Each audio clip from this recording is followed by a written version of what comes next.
Hello and welcome to this BioProcess International Ask the Expert webcast. I'm your host, Leah Rosen, the online editor for BioProcess International. Before we get started, just a couple of notes. This webcast is being recorded and will be made available for replay in the multimedia section of our website. We've muted the audio lines, but we welcome you to type in your questions for our speaker in the question and answer window on your screen. After the presentation, we will begin the question and answer portion, and I will ask our speaker your questions. Your questions in the question and answer window will only be visible to myself and our speaker. So thank you for joining us today. It is now my pleasure to introduce our speaker, Ramsey Shanbaky from Repligen.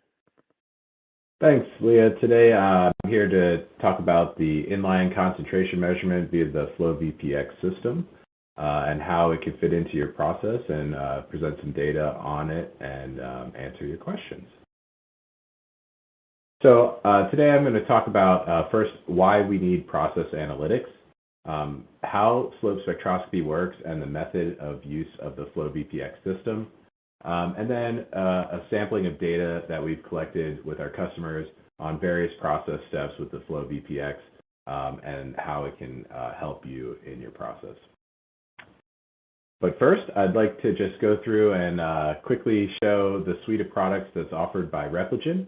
Today we're talking about the FlowVPX system that you can see on the top right-hand corner, alongside our flagship benchtop spectrophotometer, the Solo VPE system. But Repligen has a wide variety of products they offer for both upstream and downstream. The ATF cell retention system that intensifies the process, various TFF systems, flat sheet cassettes and hollow fibers, the Artisan single-use chromatography and TFF systems, and of course our Opus pre-packed columns. So we have a suite of products, and we're happy to answer any questions about all of those. So here is displayed a typical bioprocess, starting from the left-hand side in the cell culture upstream side, and moving to the right-hand side of the screen, showing the purification and filling.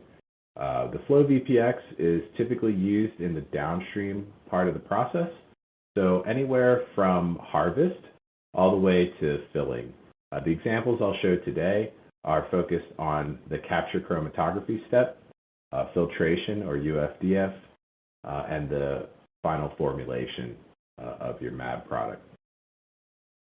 So why do we need process analytics? Process analytics exist in the process today. What we're talking about is improving them and putting them in line while the process is operating. So the situation right now is that you have raw material inputs and a very constrained process. That process then outputs a variable material that you then have to look at the CQAs on and understand and fit into error bars the critical quality attributes of the product. The future that we're proposing, and other companies such as Repligen doing process analytics are trying to do the same, is to put an instrument into the process, and the future state would be that the process is somewhat adaptive. So you can use the information like the concentration to, for example, load columns or start and stop a process. This allows the process to be a bit more adaptive, and then at the end of the day, you have a tighter error bar on your process and predictable quality attributes. So the question is, well, how do you do this? Typically, it starts in a process development lab. So the process development folks would get an instrument, start using it in various process steps, and gain that understanding based on the inline instrument. Next, you may want to put it into a later stage in the process to do IPC testing or in-process control testing and allow yourself to remove sampling steps for manufacturing. This could be done in a clinical suite or a later stage process development pilot suite. And then finally, you would want to connect that instrument to the process, allowing process control and giving you that highly reproducible result. So that kind of three-step process, it doesn't happen overnight. It may take a couple years and a number of people, and there's a lot more to it, but that's generally how we've seen our customers implement this product. So I'll briefly go over how the slope spectroscopy technique works. And this is true for both our Solo VPE and our Flow VPX products. So in this example, you can see on the left-hand side what would be a diagram of a typical traditional UV-Vis spectroscopy instrument. To get concentration, it's based off of the Beer-Lambert law. Absorbance equals extinction coefficient times path length times concentration. In that type of instrument, you typically have a fixed path length at 1 centimeter, or on the process instruments, maybe it's 1 millimeter or 2 millimeter. And you get the absorbance value that has a range that's quite limited. So in that sense, you would have to do sample manipulation, like dilution, in order to get the concentration within the range of the instrument. In the variable path length technology, or slope spectroscopy, what we've done is we've piped the light through a fiber optic so that now the light source is actually in the sample. And the path length is defined from the bottom of the fibrette, or the fiber optic, to the detector. That fiber optic is connected to a linear stage that allows it to move up and down through your sample, changing the path length anywhere from very, very small values of 1 micron all the way up to 15 millimeters. So it gives you a huge range of samples that you can read without changing the concentration via dilution. The difference between the picture above and this one is with the Flow VPX system, you have piping connected to the system, and the fibrette is a stainless internal fiber optic that moves up and down, and you can change the path length while you're running your process. So in about 5 seconds, you can get a full acquisition of concentration. And what I like to say, in a minute, you can get 12 QC grade concentration measurements. So throughout your process, you can continually get concentration measurements, monitoring what's going on. And now we look at the slope equation of slope equals extinction coefficient times concentration. So the system will give you the slope. It will give you the R squared to ensure that you have linear data, and it automatically divides by the extinction coefficient to output the concentration. So now I'll just go through some details on the Flow VPX system and some features that we have, and then we'll jump into the data. So the Flow VPX system is designed to be GMP grade. All the materials of process contact are certified, things like 316 stainless or EPDM. We have the system is IP65 rated and CE marked, and can operate in a C1D2 area. So if you're running oligos or peptides, you can use the system in that area. It has a vast concentration range.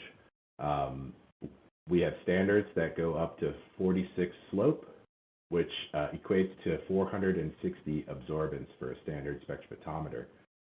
It's scalable, and I'll show in the next slide why, but you can have various different flow cells that attach to the existing instrumentation. It has mounting screws that allow you to connect it to skids or other instrumentation, or even in the lab. And it has OPC UA connectivity so that you can provide a control signal to your process automation. If you don't have that, it also has analog outputs or digital outputs that you could use for your process control. And then one of my favorite pictures is in the middle right-hand side of your screen, where you can see the fiber optic suspended in the middle of the flow cell. It does not really obstruct the flow path, so these flow cells can run at high speeds, high flow rates. Here we have the various flow cell sizes that fit onto the Flow VPX head, and you can take the same instrument and use it at the lab scale at 3 millimeters, all the way up to a production scale at 1-inch pipe size. You can see the pressures and flow rate limitations for each of these flow cells. They're all GMP compliant. They have certs that come with them that are assigned to the lot number of the flow cell. So all that information is available on request when you get a system. Coming soon, mid-2022, is our single-use flow cell. They are the same configuration as our stainless flow cells, but made with PPSU, and will be e-beam sterilized so that you can pipe it into the process in a single-use process as well. Those will be available in the 1/2 inch and 1 inch pipe sizes. So this is the good part. Here we're going to go over the data of where we've used the FlowVPX system in various process steps. And I kind of like to do it in process order, so I'll start with chromatography and end with the filling. And let's just jump right in. One of our customers, KBI, put in a lot of work with the FlowVPE system on dynamic binding capacity. Here you can see a comparison of various antibodies, monoclonal and bispecific, and their dynamic binding capacity on a couple different resins. So the FlowVPX can be used directly to measure dynamic binding capacity while you're running a process. You simply read the concentration of the harvested cell culture fluid, use that value to subtract from the column effluent, and that information will be your essentially your binding capacity. You can see the breakthrough curve from that chromatography run, and then use that information to create these DBC curves. KBI gave a webinar last year on this subject. This is just a sampling of that information. And you can see that for one specific type of antibody, the binding capacity was very low compared to another using the same resin. So being able to do these real-time studies on real product allows you to minimize your development time and really get a quicker understanding of what's going on with your resins. Taking it one step further, they were able to look at the DBC for various different resins, affinity media, various different flow rates, different lots of materials, and then you can even do lifetime studies on your resin. So here you can see a couple graphs that are example from their work, where they look at different resin lots, they look at different flow rates, and they look at the different media. So using the same techniques that I showed about KBI, you can actually look at the loading, mass loading on your protein A column. If you see the top left-hand side, we flowed some harvested cell culture material through the FlowVPE unit to get a baseline signal. It was around 18 mg per mil.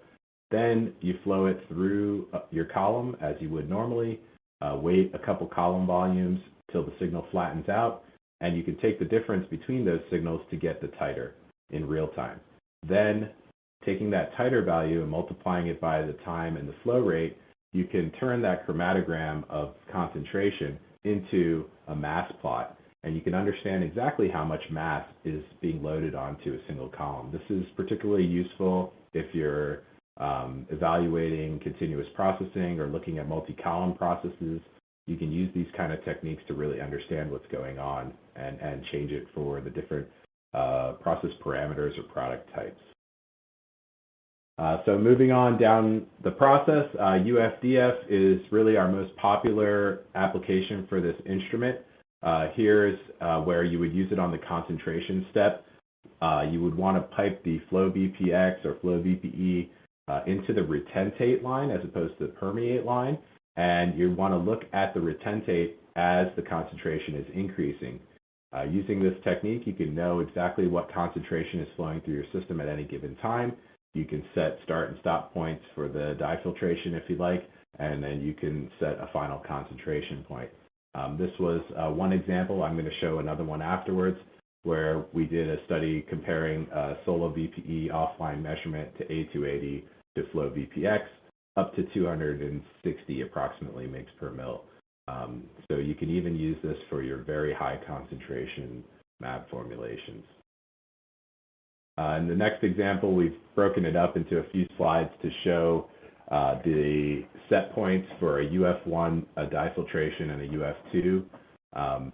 Here we did it on a pilot scale. So this was kind of around the 50-liter scale. where we ran the flow VPE and flow VPX directly against each other and looked at the concentration at each stage of the process. So you can see how it tracks here very, very closely. The UF1 up to approximately a 50 mg per mil set point. And then on the next step, we did dye filtration. Here, there was a little bit of issue with the dye filtration. One of the scales was off and it kind of raised the concentration a little bit.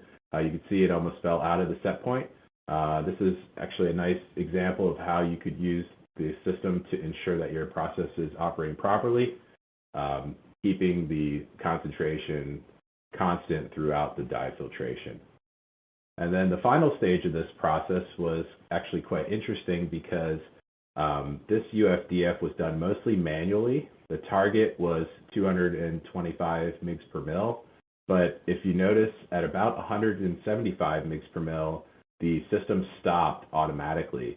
This was because of a miscalculation of the holdup volume on the system. So at 175, the system thought it was time to stop, so it did, but in fact it needed to concentrate more. So manually, we set it up to concentrate up to 225, and we used the flow VPE and X to make sure that we hit that concentration accurately before completing the process. So this UFDF was particularly nice example of how you can use these information to ensure your process is working properly. And finally, just the comparison of each system, the flow VPX, flow VPE, and solo VPE for each stage of that process. You can see that the values are extremely close, even at the very high concentrations of 228, 229 mg per mil. This is really important as you're doing tech transfers from site to site. Having this type of instrumentation that is relatively operator independent allows you to move the system from site to site or implement into a different manufacturing site at a contract manufacturer and get the same values in the same process. So process consistency globally. Finally, if you're working in UFDF in the GMP scale, often it's a big concern of the recovery step.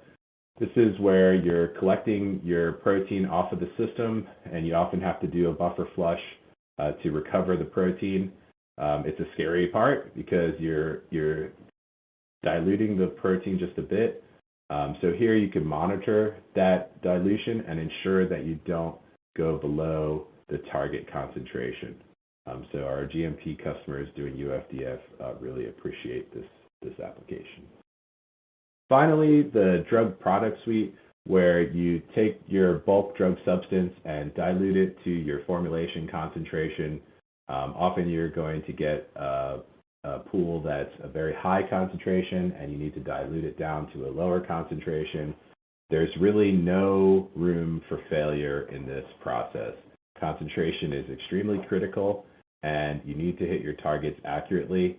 So having the insurance of a flow VPX unit recirculating in your formulation tank will ensure that you're going to hit your target every single time, and it's been demonstrated by our customers in the past. Here you can just see an example of a plot from a drug substance to drug product graph going from 90 to about 5 mg per mil. Additionally, it can be used in drug product development, and on the right-hand side there are 3 graphs there, each corresponding to a different size sterile filter. And you can see the gray, yellow, and blue lines have very different product holdup on the filter versus volume. So in a typical filling suite, you might flush a certain amount of volume through the filter to ensure you're at a stable concentration point. It's not necessarily scalable. At the very small scale, it doesn't hold up much, but at the large scale, it kind of holds up a lot.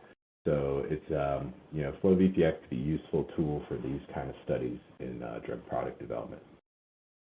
So in summary, the flow VPX system can provide increased process understanding. It can reduce your cycling time or help reduce your cycling time and increase efficiency both of your real GMP process or in development. It can reduce your development time by allowing things like DBC measurements.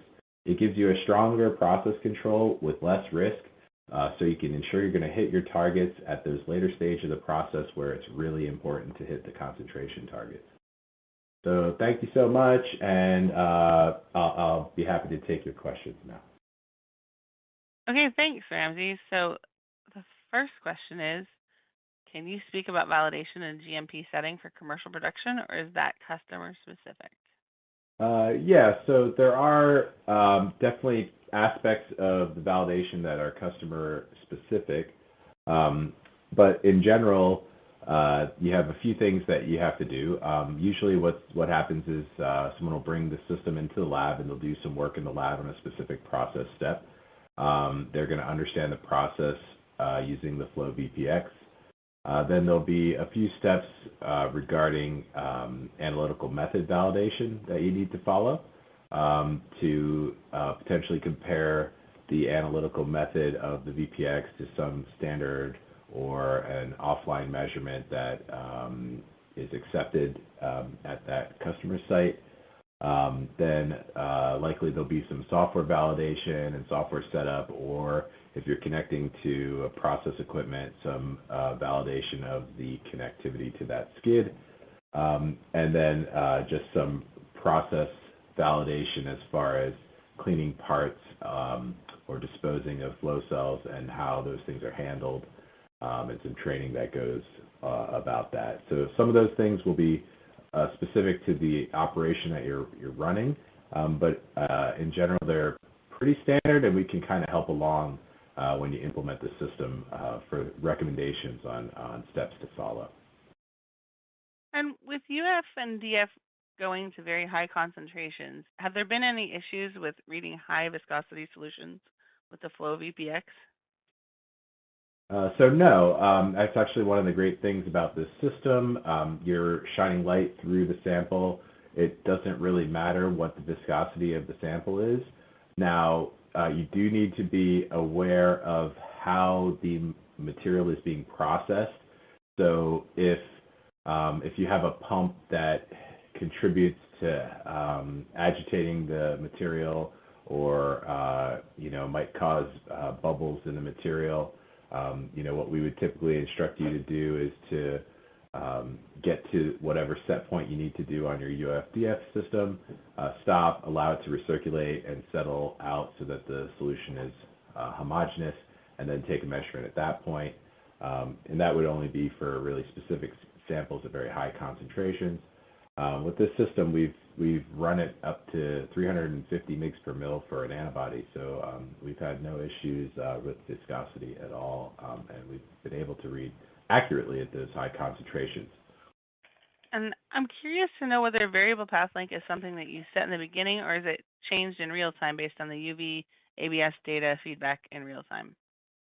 Yeah, so there's a couple ways you can use the software. The system gives you the ability to either set a method using what we call a fixed slope method, and that's where you would set a few different path lengths, and the system would read those over and over again, getting you concentration values at each different path length versus absorbance. Or you can use our quick slope or quick kinetics algorithm, and that's where it will automatically find the linear range of your sample and read the concentration based on that. So that's the most common way to use it, and that's the default method. You would just simply set it up to do quick slope. You input your extinction coefficient, and then it's just going to give you the concentration over time and automatically range to the appropriate path lengths.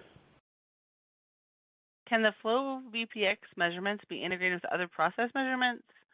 For example, temperature, pressure in UFDF equipment, or would additional computer systems be required? Yeah, the flow VPX can be integrated to other process measurements. It depends on the system that you're using.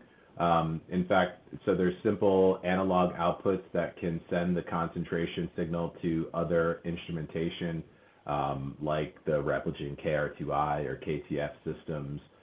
We can do that on our own internal systems, or if you have other manufacturers' processing equipment that can accept analog signal, then we can send that to that processing equipment and then have the concentration be alongside your other sensors.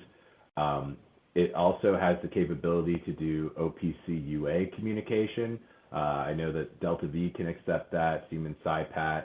So if you're using these other process automation softwares, if you have the OPC UA plugin for those softwares, then you can set up the Flow VPX to send that signal directly to that system and then use it for your process automation. Okay, well, it looks like we have time for just one more question. If we didn't get to your question, we will be passing those on to Ramsey, and he can follow up with you directly. So, and also, if you still have any questions, just continue to type those in, and we'll pass them along. But the last question for the webcast is, do you offer demos of the Flow VPX? Absolutely. So that's one thing that my group does quite a lot. We do offer demos. We ask that this is a serious inquiry and it's something where maybe implementation is imminent or you're really thinking about getting one for your lab. Typically you reach out to me or someone from our sales team and we'll set up a time to come in or given COVID, do a remote demo where we would send the equipment and one of the application scientists would help you set it up, run a process step, and then you send back the equipment. And then we can go over the data and see how the system works for your real process. So that's definitely something we do, and I'd encourage, as it really, I think, helps you see how this thing can help in your process from a firsthand perspective.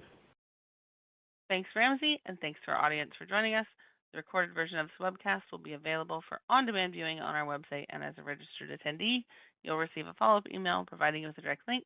We look forward to having you join us at future BioProcess International Ask the Expert webcasts. Look for those announcements in your inbox. Goodbye.